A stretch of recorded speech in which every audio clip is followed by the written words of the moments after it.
أعوذ بالله من الشيطان الرجيم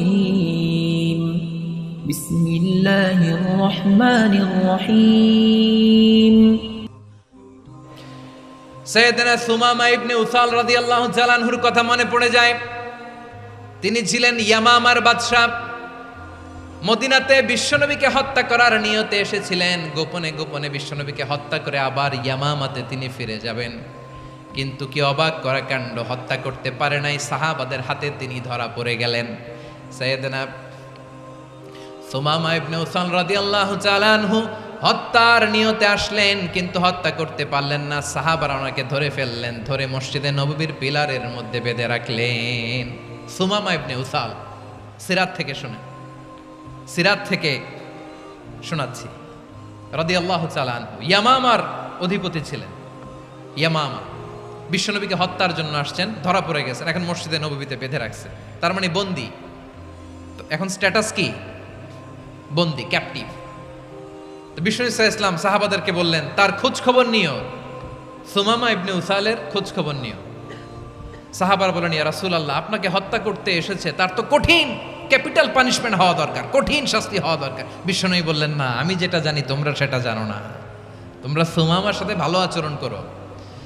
বিশ্বনবী সুমামার কাছে গেলেন। প্রথম দিন যে তিনি কালেমার দাওয়াত দিলেন, ইমানের দাওয়াত দিলেন, ইসলামের দাওয়াত দিলেন, রিসালাতের দাওয়াত দিলেন, আখিরাতের দাওয়াত দিলেন। পরের দিন যে বিশ্বনবী সালাতের দাওয়াত দিলেন, যাকাতের দাওয়াত দিলেন, ইসলাম কি, কিভাবে, কেমন করে পালন করতে হয় চমৎকার আর্টিকুলেট করতে শুরু করলেন। তন্ময় হয়ে সুমামা ইবনে উসাল রাদিয়াল্লাহু তাআলা আনহু বিশ্বনবীর কথাগুলো শুনতে আরম্ভ করলো। একদিন নয়, দুই দিন নয়, টানা 3 দিন বিশ্বনবী সুমামার কাছে ইসলামকে প্রেজেন্ট করেছেন, উপস্থাপন করেছেন। আওয়াজ করে বলেন, কয় দিন? 3 দিন। 3 দিন মসজিদে নববীতে বাঁধা। আর সাহাবীদেরকে বললেন, তার খোঁজ খবর নিও, তোমরা যে রুটি বানাও এর মধ্যে সবচেয়ে ভালো আটার রুটিটা তারে দিও, সবচেয়ে রিফাইন্ড খেজুর, যেটা পিওর খেজুর, এটা তারে দিও।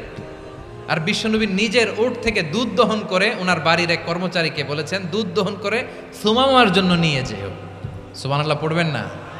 সবাই তো অবাক, ইয়ামামা থেকে আসছে নবীকে হত্যা করতে, বিশ্বনবী দেখে তারে জামাই আদর করে, তাকে মজার মজার খাবার দিও, দুধ দিও, আদর আপ্যায়ন করো। একদিন নয়, 2 দিন নয়, টানা 3 দিন বিশ্বনবী এভাবে সুমামার কাছে যেয়ে ইসলামকে প্রেজেন্ট করতে আরম্ভ করলেন, ইসলামকে উপস্থাপন করতে শুরু করলেন। আর তাকে চমৎকার এন্টারটেইনমেন্ট, আপ্যায়ন দিতে আরম্ভ করলেন। টানা 3 দিন যখন ইসলামের দ্য বিউটিজ অফ ইসলাম, ইসলামের সুমহান বাণী, সৌন্দর্য তার কাছে উপস্থাপন শেষ, তাকে আপ্যায়ন শেষ, বিশ্বনবী বললেন সাহাবাদেরকে, যাও এবার সুমামার হাতের পায়ের রশি দুটো খুলে দাও। তারা বললেন, ইয়া রাসূলুল্লাহ, কি বলেন আপনি? ও তো হত্যাকারী, সুযোগ পায় নাই, আপনারে মারতে পারে নাই, ছেড়ে দিলে আবারও আপনার উপর তলোয়ার নিয়ে ঝাঁপিয়ে পড়বে। নবী, এই সিদ্ধান্ত আপনি নিতে যাবেন না।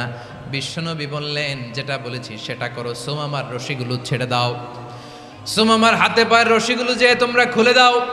সাহাবারা তর্ক জুড়ে দিলেন, লা ইয়া রাসূলুল্লাহ, এমনটা করবেন না, তো ভয়ঙ্কর ভয়ঙ্কর খুনি, কি জানি কি হয়ে যায়। বিশ্বনবী বললেন, না, তার হাতে পায়ের রশিগুলো খুলে দাও। সাহাবারা বিশ্বনবীর কথা মতো তার হাতে পায়ের রশিগুলো খুলে দিল। সুমামা মুহূর্তের মধ্যে মসজিদে নববী থেকে বের হয়ে ইয়ামামায় ফিরে না যে মসজিদে নববীর পাশে একটা খেজুর বাগান ছিল, সেখানে চলে গেলেন। সেখানে একটা ছোট্ট কুয়া ছিল, কুয়ার পানি দিয়ে তিনি গোসল করলেন। সুবহানাল্লাহ পড়েন। কুয়ার পানি দিয়ে গোসল করে মসজিদে নববীর সামনে এসে বিশ্বনবী এবং সাহাবাদের সামনে দাঁড়িয়ে সাব্বাবা উঁচু করে বললেন, আশহাদু আল্লা ইলাহা ইল্লাল্লাহ ওয়া আশহাদু আন্না মুহাম্মাদান আবদুহু ওয়া রাসূলুহু। আল্লাহু আকবার। আমি সাক্ষ্য দিচ্ছি আল্লাহ ছাড়া কোনো ইলাহ নাই, আর মুহাম্মদ আল্লাহ তাআলার প্রেরিত বান্দা এবং রাসূল। প্রিয় ভাইয়েরা, ইহসান দিয়ে যা জয় করা যায়, কঠোরতা দিয়ে সেটা কঠিনকালেও জয় করা যায় না। আওয়াজ করে বলেন, ঠিক কি না?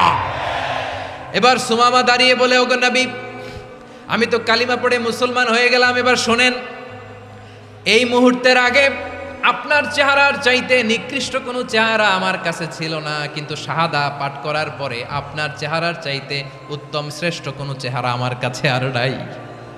ও নবী, আজকের দিনের আগে ইসলাম ধর্মের চেয়ে নিকৃষ্ট অপছন্দনীয় কোনো ধর্ম আমার কাছে ছিল না, কিন্তু এই মুহূর্ত থেকে ইসলামের চেয়ে সেরা শ্রেষ্ঠ পছন্দনীয় কোনো ধর্ম আমার কাছে নাই। নবী গো, আজকের দিনের আগে মদিনার চাইতে অপছন্দনীয় নিকৃষ্ট কোনো শহর আমার কাছে ছিল না, কিন্তু এই মুহূর্তের পর থেকে মদিনার চাইতে কোনো শ্রেষ্ঠ শহর আমার জানা নাই। সে ছিল গমের বড় ডিলার, গম বেচতো। কি বেচতো? তার গম কিনে মক্কার লোকেরা রুটি খাইতো। সে ঘোষণা দিল, আজকে থেকে মক্কাবাসীদের জন্য সব গম আমি হারাম করে দিলাম, মক্কাবাসী এখন না খেয়ে মরে। সুবহানাল্লাহ পড়বেন না? মক্কাবাসী বিশ্বনবীর কাছে আসলেন, এসে বললেন, মুহাম্মদ, আমরা তো তোমার ভাই, তোমার চাচা, তোমার ভাতিজা, তোমার আত্মীয়, তুমি সুমামারে বলো সে যেন আবার গমের সাপ্লাই মক্কার জন্য অনুমতি দিয়ে দেয়। বিশ্বনবীর অনুমতি ক্রমে সুমামা আবার মক্কাতে গম পাঠাতে শুরু করলো। পড়েন সুবহানাল্লাহ। ইহসান, ইহসান দিয়ে আপনি যেটা জয় করতে পারবেন, you can win the heart of your enemies. ইহসান দিয়ে আপনি আপনার শত্রুর হৃদয়কে জয় করতে পারবেন। আওয়াজ করে বলেন ঠিক কি না? এজন্য আল্লাহ বললেন, ওয়া আনফিকু ফি সাবিলিল্লাহি ওয়া লা তুলকু বিআইদিকুম ইলাত তাহলুকা ওয়া আহসিনু ইন্নাল্লাহা ইউহিব্বুল মুহসিনিন। তোমরা আল্লাহর রাস্তায় দান করবে আর নিজেরা নিজেদেরকে ধ্বংসের হাতে ঠেলে দিও না। তোমরা একে অপরের প্রতি ইহসান করবে, কারণ ইহসানকারীদেরকে আল্লাহ বড্ড ভালোবাসেন। সুবহানাল্লাহ পড়েন।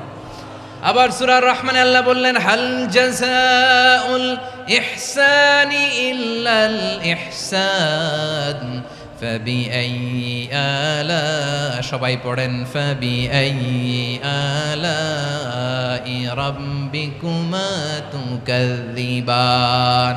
ইহসানের প্রতিদান হিসেবে ইহসানি হয়। বিশ্বনবী সুমামার প্রতি যেমন ইহসান করেছেন, সুমামাও ঠিক তেমন ইহসান ফিরিয়ে দিয়েছে। ঠিক কিনা বলেন? তাহলে এক নম্বরে হচ্ছে আদ, ন্যায় বিচার। দুই নম্বরে সবাই বলেন ইহসান, সদাচরণ। ইহসান দুই ধরনের প্রিয় ভাইরা, ইহসান ফিল ইবাদা, ইহসান ফিল মুআমালা। ইহসান ফিল ইবাদা হচ্ছে একাগ্র অনুভবে ইবাদতে ডুব দেওয়া, এর নাম ইবাদতের ইহসান। সুবহানাল্লাহ পড়ে।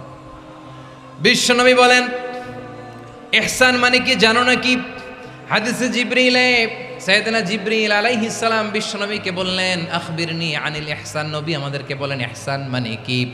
বিশ্বনবী বললেন, আনতা আবুদাল্লাহা কাআন্নাকা তারাহু ফাইন লাম তাকুন তারাহু ফাইন্নাহু ইয়ারাক।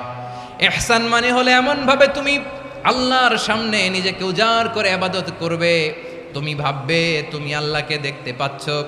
আর এটা যদি ভাবা তোমার জন্য কঠিন হয়ে যায়, অন্তত এতটুকু তুমি ভাববা যে আল্লাহ তোমাকে দেখতে পাচ্ছেন। ঠিক কিনা বলেন? ও আমার বীর চট্টলার ভাইয়েরা, কেউ যেটা দেখে না সেটা দেখে কে?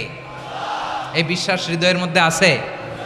নামাজে যখন দাঁড়ান এই ফিলিংসটা আনা যাবে?